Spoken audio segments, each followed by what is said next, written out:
Samuel H. Hannaford was born in 1835 in Devonshire, England. He came to the U.S. in 1844 with his parents. They arrived in Cincinnati by boat, and the family settled on a farm in Greene Township.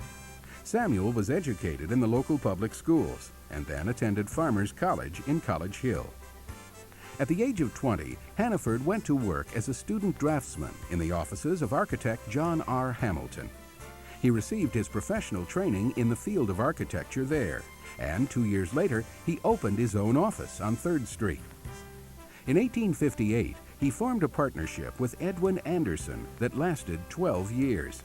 The partnership dissolved in 1870, and with the exception of a 2-year association with Edwin Proctor, Hannaford remained in independent practice until his sons later joined the firm. Samuel Hannaford is regarded as one of Greater Cincinnati's most prominent and talented 19th century architects.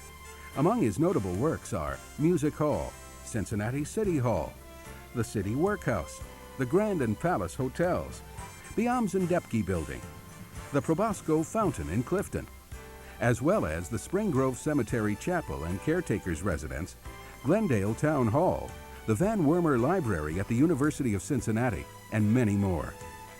Hannaford made his home in Winton Place, a popular residential area for prominent businessmen in the late 19th century.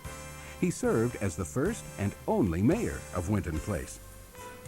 Hannaford was a charter member of the Cincinnati chapter of the American Institute of Architects, which was established in 1870.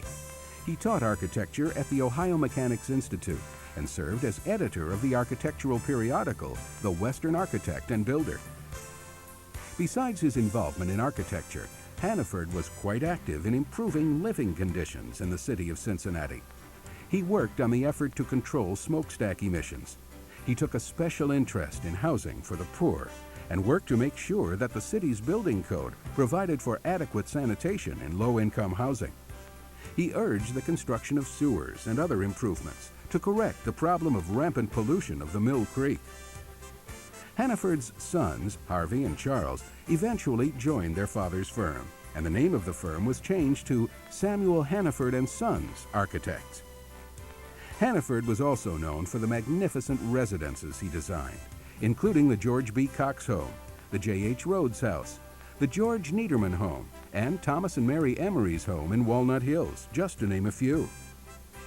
Samuel Hannaford retired from the practice of architecture in 1897, and he died in January of 1911, leaving behind a legacy of greatness.